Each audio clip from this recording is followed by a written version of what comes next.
Hey, what it is, what it do, it's your boy 2 a.m. coming at y'all from everywhere but nowhere, somewhere but nowhere, high up in the sky. Y'all, I'm kind of lost, but guess what? I found you, and we're here together. That's right, let's get into it. I found this video. It's crazy. They stole $240 million.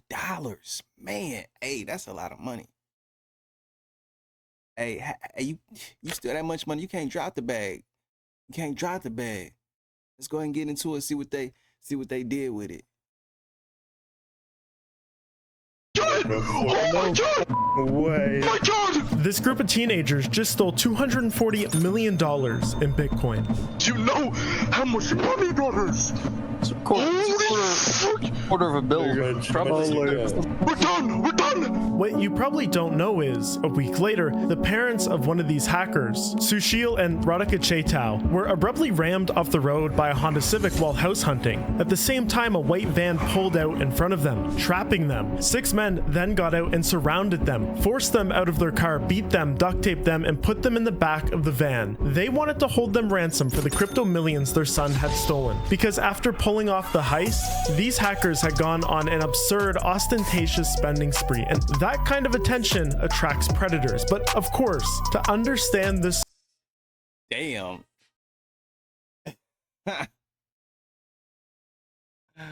Man. That's crazy. Story, we have to take a deep dive into the seediest sides of the internet, what's known as the comm. There's a lot of questions here, like why were they even recording this in the first place? Buckle up. What you're seeing now is clips of Malone Lamb, the one who initially took the fall for this case because he was the most public about his spending playing Minecraft. There's nothing obvious here that will make you think this is a gateway to online fraud, but if you're a fan of my channel, you understand how real the Minecraft to SimSwapper pipeline is. And it's on this Minecraft server, Cosmic PvP, that Malone, then playing under the handle Greavies, will meet 2 avid players who would later steal $250 million with. The first was John Serrano, who was then playing under the handle I am Box Tops. The second was Veer Chaitau, who went by Wiz. If you search these names on Google, in quotes, you can find a good amount about their history in these early days. John DL was apparently running a Discord server where people could buy and sell Minecraft accounts. Some with rare names or Minecon capes could even fetch thousands of dollars. It's the first sign they were getting into this sketchy side of Minecraft where accounts are hacked and stolen and then traded for real money. This is important on these PvP servers. People often use cheat clients to get an advantage, and so their accounts get banned, they need new ones, and stolen Minecraft accounts can cost as cheap as $1 versus spending 30 with Mojang. And we know Malone was using these clients because people were posting videos trying to expose him for it. He was also making a little money by scamming people in game. The other thing is, these hacking clients always seem to have communities around them involved in other sorts of online abuse, and it's clear that this group had gone full into it because they had no problem doxing the admins of these servers. We're talking releasing their social security numbers and addresses when they got into an argument with them. And in one case, Malone even sent emergency services to one of their homes. If you've been around sketchy kids online, there's many that will dabble in these cheat clients and buying hacked accounts, getting rare usernames, posting someone's docs after an argument even, but it's kind of rare to encounter someone unhinged enough to actually call emergency services and swap people. Even sending a pizza is pushing it. I think that even for the teens involved in this stuff, they realize there's real world consequences to that it's taking it too far, but Malone didn't seem to have that switch set to on in his head, and that's a trend I notice with at least hackers that get caught. But I'm getting a little ahead of myself because the first trend is what happens at the end of their Minecraft journey. Maybe it's from browsing too many Telegram channels for too long, but they realize instead of using these skills to hack Minecraft accounts, they can be used to hack large crypto holders. The Minecraft scams stopped being enough. By late 2023, Malone and John DL are building what the FBI would eventually dub the social engineering enterprise. They're toying with small crypto scams, making a small amount of money. So come October 2023, Malone leaves Singapore and flies to the US on a 90-day tourism visa with no intention of returning home. He moved into a rental house in Texas with John DL and a guy named Connor Flansburgh. This will become their first office of of sorts. In collaboration with others online like Veer, they start forming this massive network capable of pulling all the pieces together needed to steal millions of dollars in crypto. See, within the comm, there's folks that specialize in certain areas. Data guys, people with access to leaked databases containing private information on high net worth crypto holders, and the talent to shift through those dumps to find whales worth targeting. Then unique callers, kids like Veer and John DL, pretending to be support agents at companies like Google, Yahoo, Gemini, like whatever logo they needed that day to social engineer victims. This was also one of the riskiest roles. Finally, there's organizers, people like Malone and Connor that stitch the entire attack timeline together, setting up phishing pages and waiting to instantly drain the crypto accounts of victims in real time when the callers get them access. There's of course other hands in the pot too, like people that can turn all the stolen crypto into US dollars and hopefully mix it along the way to make its source untraceable. And they even had a burglar on standby to break into a victim's home if their social engineering attack failed. This is a list of known threat actors.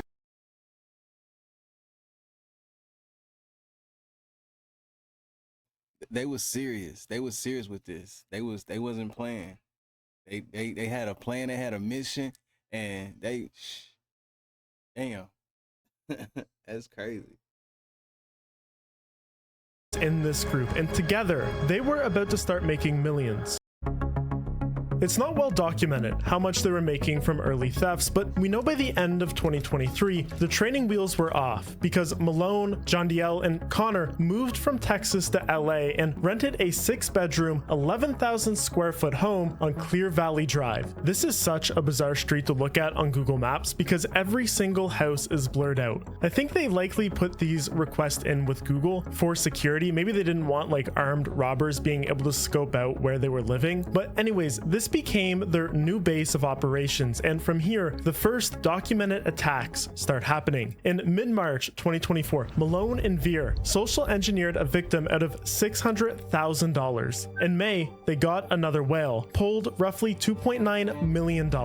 Come the end of June, they hit another victim for $870,000. All of this while Malone technically isn't supposed to be in the country. He had no permanent residence or work permit. If the police stopped him on the street, it would be game over, especially because they weren't being quiet with the money. Already they were trying to book private jets and rent exotic cars. And to up the ante, when they targeted another victim, Malone managed to access their Apple iCloud account and monitor their location in real time. Come July 21st, since they were unable to obtain the money through their normal social engineering scheme, they flew a guy, Marlon Farrow, to New Mexico where the victim's house was located. Outside, Marlon set up a burner phone to live stream to his partners in crime back home. Then he made his way inside. The plan was that if they saw someone enter the house through the live stream, they would give Marlon a heads up. Inside, Marlon managed to find the victim's cryptocurrency hard wallets, and he dipped. They made another $1.7 million from this physical attack.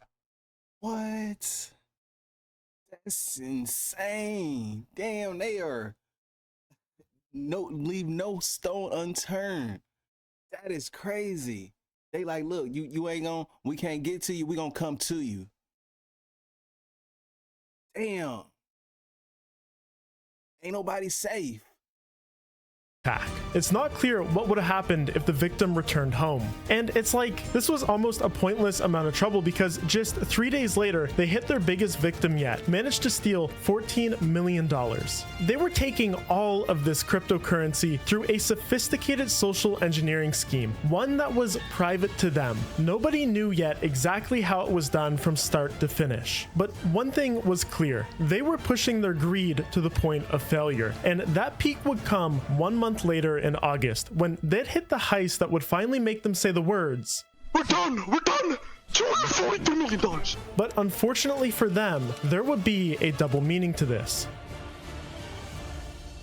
The Enterprise goes after a man in Washington, D.C. From data dumps, they've determined that he's a high net worth early crypto investor. Step one in their scheme is fear, because fear makes people do irrational things. They start with what's known as a multi-factor authentication fatigue attack. They've already found his login credentials to his email, likely from data dumps. So they start hammering the login page, spoofing their location to be from places like Russia and North Korea. This causes the victim to get a flood of security alerts on their phone. If you've ever gotten one of those pop-ups saying, "Was this you?" you might know that feeling in your stomach, thinking that someone is trying to hack you. This is where the caller steps in, likely Veer. Using a spoof number, he calls pretending to be from Google support. He tells the victim that his account is actively under attack, walks him through carefully planned fake verification steps that convince him to read out loud the secret recovery codes to his Google account. While keeping the victim talking, he's pasting those codes into Telegram for Malone and others to use them to get access to this guy's email. Once inside, they know they possibly only have minutes before the victim catches on and starts trying to shut down their access. So they tear through the inbox, the Google Drive, docs, sheets, everything that is uploaded to a Google account, looking for anything crypto related. Sophisticated threat actors have scripts made to do this automatically in seconds. You would be surprised how often people store sensitive information in their emails and cloud drives like this. But the other aspect is, if you have access to someone's primary email account, you can just go on the different websites that they're signed up on and usually reset the password and then confirm a code that comes by email to get into it. The first thing they spot is an atomic wallet, but it's basically empty.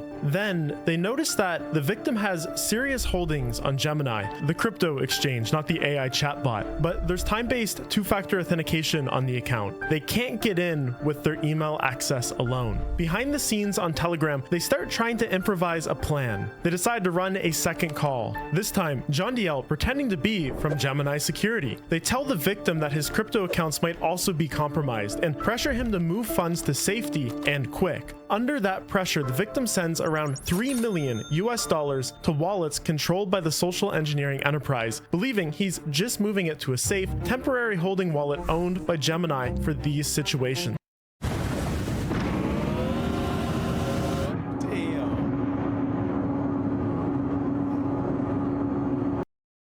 With the victim still scared and cooperating, they decide to push it even further. They convince him to install AnyDesk, to quote, share his screen so they can help with the recovery. Except AnyDesk is remote desktop software. It basically gives them root access to his machine like they're sitting in front of it. Once connected, they notice the victim has a Bitcoin Core wallet. They ask him to open it. They can't believe what pops up on the screen. He has 4,064 Bitcoins worth $240 million.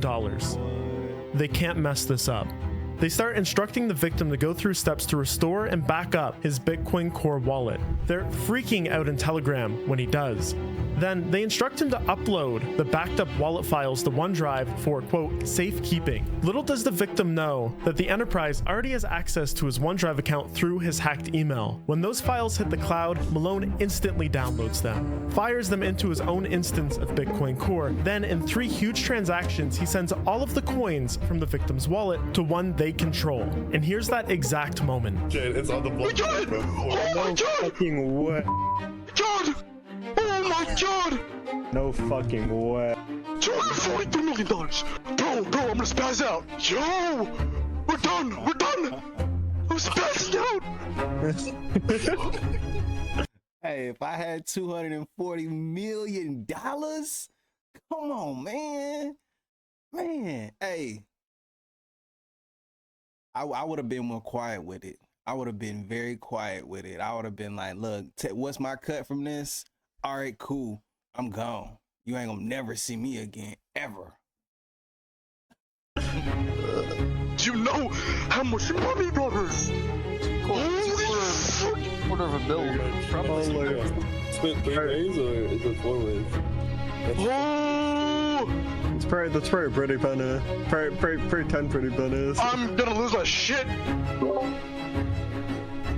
Yo! How do I, hold on. But little did they know, this call was being recorded. But that was going to take a little while to come out. For now, they were planning a spending spree like none other. But first, they had to tumble these Bitcoins so they couldn't be traced back to the hack when they cashed them out. Bitcoin is the most transparent financial system ever created because every transaction is in a public ledger. Companies like Chainalysis have made billions of dollars developing systems to track the flow of coins to cash out points with the end goal of catching bad guys. And it's not like the victim was going to stay silent. Rich people have a lot of money to pay for the best investigators. And the SE Enterprise knew this. So about 17 minutes after the theft, they kick off a crypto mixing technique known as a peel chain, moving huge stacks of Bitcoin from wallet to wallet, and at each hop, peeling off smaller and smaller chunks to fresh addresses. At the same time, they start chain hopping, swapping Bitcoin into other crypto coins like Litecoin, Ethereum, and Monero. Over the next few weeks, the money bounces through around 15 different services and exchanges that lack KYC protocols, creating this tangle of transactions. They hope that it's untraceable. All the while, they're actively planning things to buy, sharing pictures of these designer goods in their Discord server, because there was no way they were going to do the smart thing and wait to spend this money. The temptation was too strong, especially for Malone. Like the sim swappers before them, Malone and friends, still in LA, decided to hit the luxury clubs. And all these videos start surfacing online of Malone spending hundreds of thousands of dollars on VIP sections and bottle service. DJs are calling him out by name on the microphone. Who the f is Malone? Hey, yo, Malone, you going real crazy like it's your birthday. One time, to thank them, he handed a DJ a 6-liter golden bottle of Ace of Spades champagne worth $25,000 to $60,000. Another time, he sent a DJ home with a $2,000 tip and tens of thousands in unopened bottles. He posted this TikTok the next day. His tabs were astronomical. Here's one for $250,000, and that was probably a light night. Another one for $300,000, and here's a third for $500,000. There's people on TikTok reporting that they saw him spend up to $2 million in a night at these clubs. Like, I'm talking, it had to have been, just within that 10 minutes that I was there, $100,000 worth of alcohol, and he had been at the club like for a while.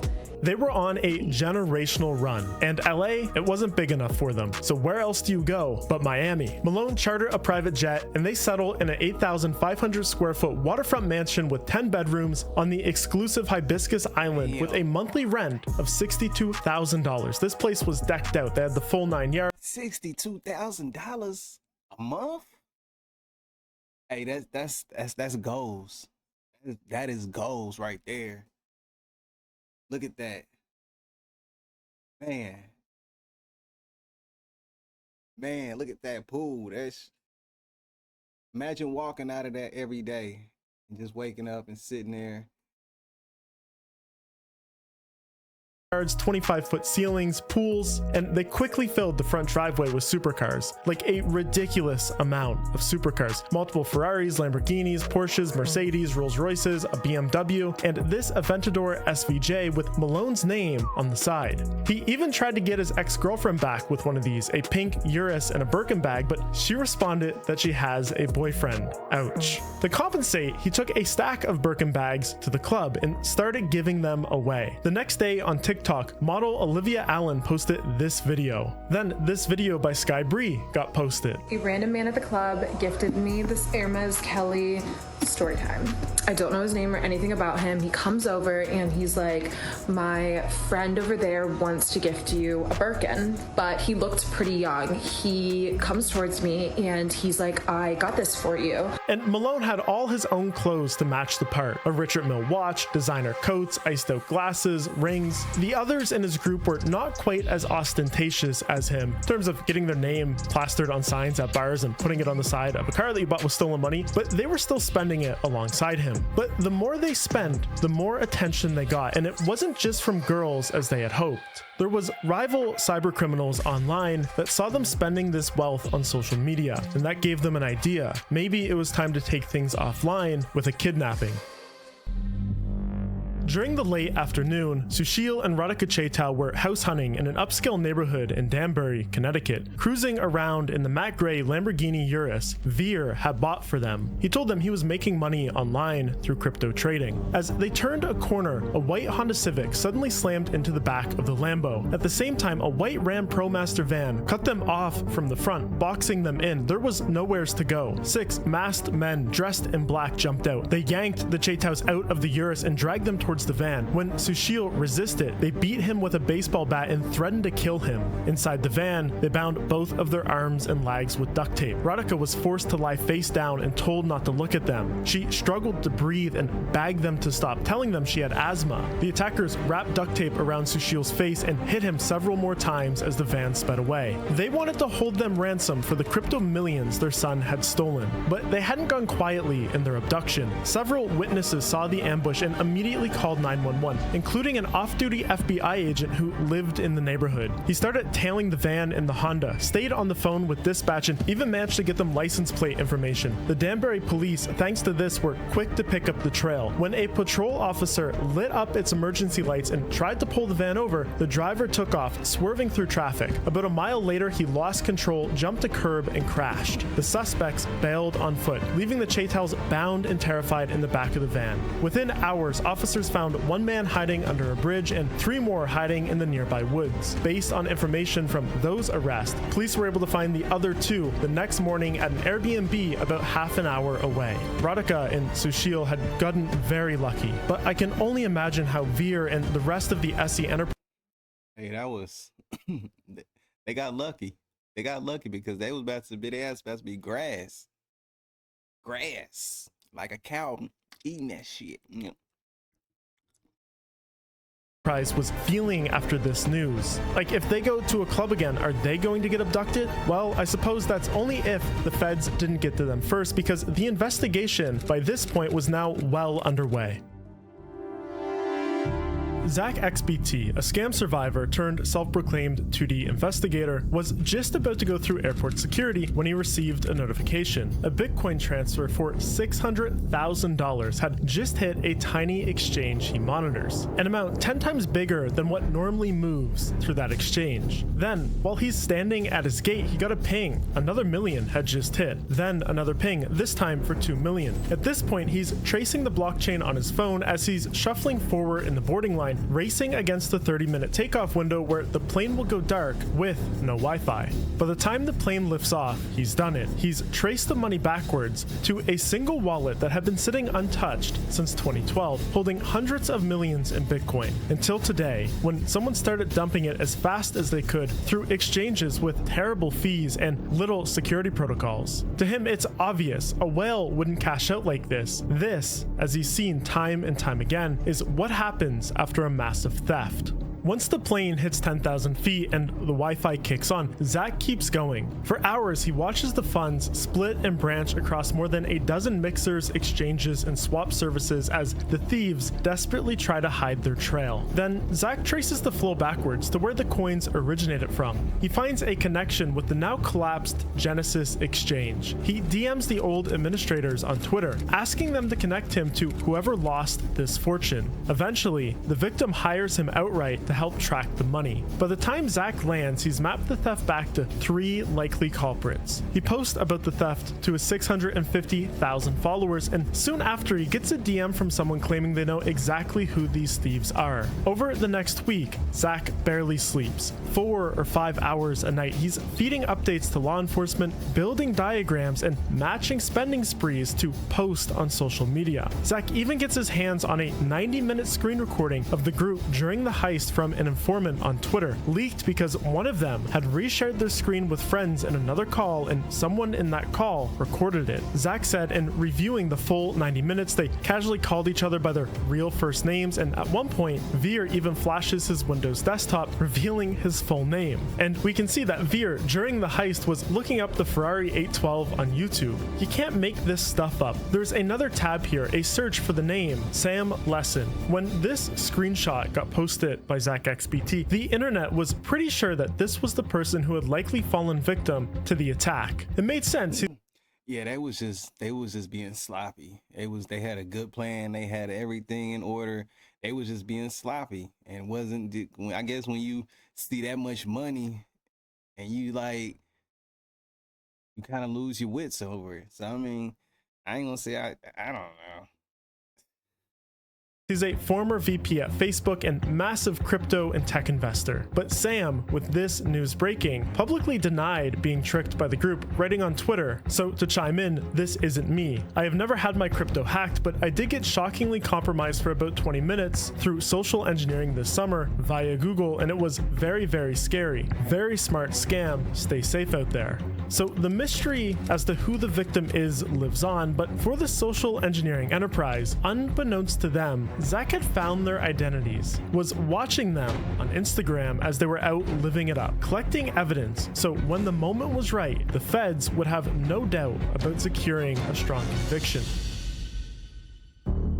The police were parked outside of LAX. They had discovered that John Diel had gone on a vacation to the Maldives with his girlfriend. They didn't want to arrest any other members of the group before he was back for risk of alerting him and losing him. Before going through customs back into the US, John Diel had wiped all apps from his phone just in case they would send him through secondary screening. When he made it through without a hiccup, it was a relief. Till 2 FBI agents promptly stopped and arrested him, handcuffed him on the spot. They also briefly interrogated his girlfriend. She denied having any knowledge of John Diel's involvement in the heist. The FBI agents told her that the only way she could make this worse was to warn her boyfriend's partners in crime. She promised them that she wouldn't, and since they didn't have any legal grounds to keep her, they let her go. To quote the FBI's memo, immediately after leaving the interview, John Diel's girlfriend promptly called his criminal associates, tipped them off to his arrest, and these associates in turn deleted their Telegram accounts and all incriminating evidence included in the saved chats. I can't believe it, you can't make this stuff up. So the group was in a frantic mess. Malone went out back of his Miami home, he dumped his... I mean, what do you expect? Don't tell him. Please don't call him. Don't tell him. Come on, stop it. Stop it. Of course I'm gonna tell him. I'm gonna, like, stop. Like, that is crazy. Like, these police, please don't tell him. Like, please don't. Like, come on, stop. I guess it's like, it does compromise her, because now, like, before she was probably good, but now she could probably get arrested because of that. So I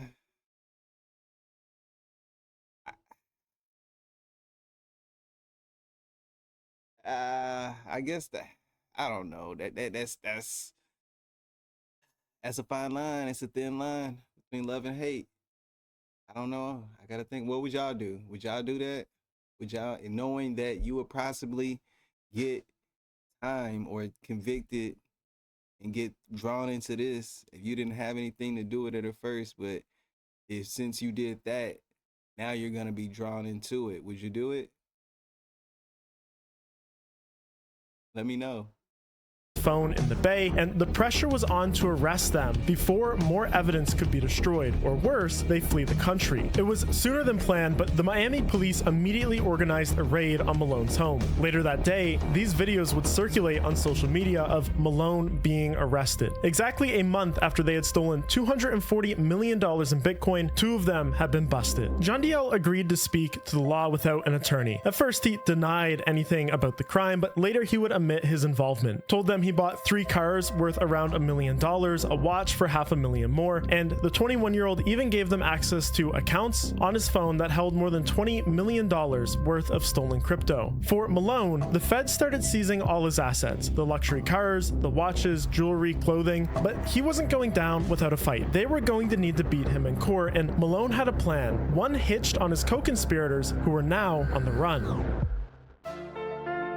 You think the rest would lay low for a while, but they didn't. In fact, they were trying to help get Malone out. According to the FBI, co-conspirator Connor Flansburgh started selling high-end cars to raise money for Malone's lawyers. When word of this reached Malone in jail, he was not impressed. On a recorded call, he said, quote, "Why is he selling M3s? Tell Connor to not give back those cars. It's effing $200K. I wiped that with my, I don't want that. I want my people to have their, if he wants me out, tell him to get his money to the lawyers, not by selling cars."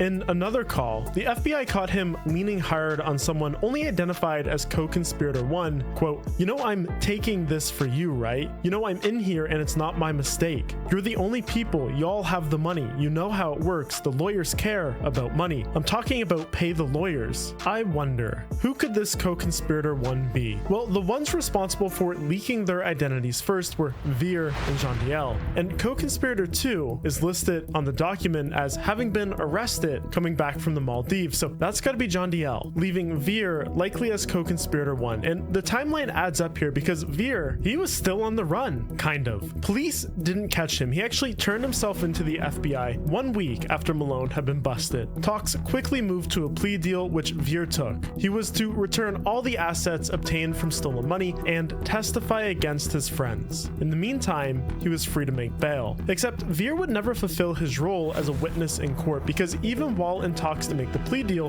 Veer had continued to conduct the same old crypto scams while out on bail. In October of 2025, Veer got involved in a $2 million theft. Again, he acted as a Gemini exchange support member, convincing a New Jersey crypto investor to provide him with her seed phrase for a cryptocurrency wallet. His cut was $200,000 for being the caller on that attack. Veer promptly booted up his VPN and made a new account on an online casino called Bust-A-Bit, where he lost all $200,000 in the span of 40 minutes. Unbeknownst to him, during that gambling session, his VPN had dropped connection, exposing his real IP. Damn, he lost $200,000 in 40 minutes. Jeez. Man. Address. When the feds caught this, well, he can't commit crime on bail. He got sent back to prison and his deal was revoked. And in reviewing his chat logs, they found that he was planning to flee to Dubai. It was perfect timing. But for Malone, that means his escape plan wasn't looking too hot. By mid-2025, the party was officially over because in May, a superseding federal indictment dropped, a full-blown racketeering case. The SE Enterprise was being formally charged as a RICO conspiracy that stole more than $263 million in crypto, laundered it through peel chains and mixers, and backed it up with real-world home break-ins. With this indictment came arrest against many of the lesser-known members of the group. The database hacker, Connor Flansburgh, the burglar, money guys, another caller, all of them listed by name in the RICO indictment. One of the money launderers, Kunal Mehta, has already pleaded guilty to the RICO conspiracy, admitting that he ran a crypto-to-cash service for the group. He also booked their private jets, rented their mansions, and even shipped bulk cash in the mail stuffed inside of Squishmallow toys. He's the 8th defendant to fold to this date. Others are still in active plea talks. Veer is currently sitting in federal custody, facing guidelines that could put him away for 2 decades, and Jean Diel is expected to make a plea deal, but there's no public sentencing for him yet, meaning that he's in the same legal limbo as most of the gang, waiting to find out how many years of his young adult life will be spent inside of a federal prison.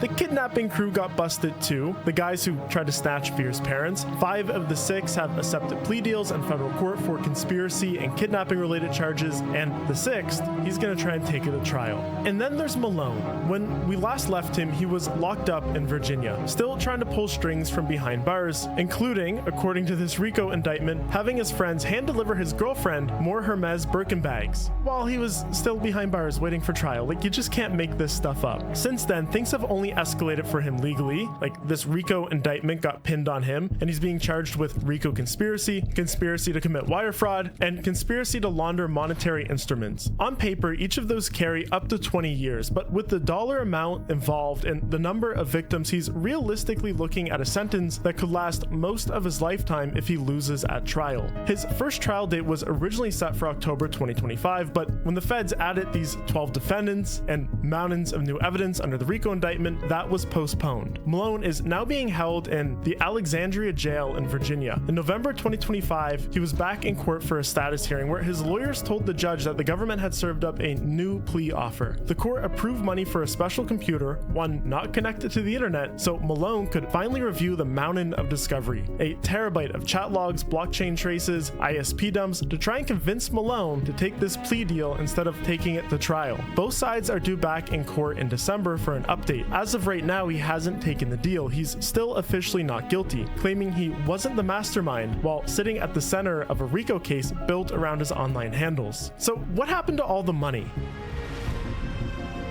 Zach XBT and law enforcement managed to freeze or seize roughly $79 million worth of stolen crypto before it could be cashed out. Prosecutors say that more than $100 million still hasn't been found. It's either sitting in wallets that no one's tied to a real person yet, or it's gone forever in a blur of gambling websites, mixers, and bad trades. There's 2 aliases on the indictment listed as first and last name unknown because they have not yet been identified. Perhaps they know where the missing $100 million. Yeah. So what y'all think? Would y'all steal $240 million? What would you do with $240 million? I don't even know. It would, man, that would be wonderful. But I appreciate y'all for vibing and kicking it with the kid. You know what I'm saying? Till next time, peace and love. We out of here.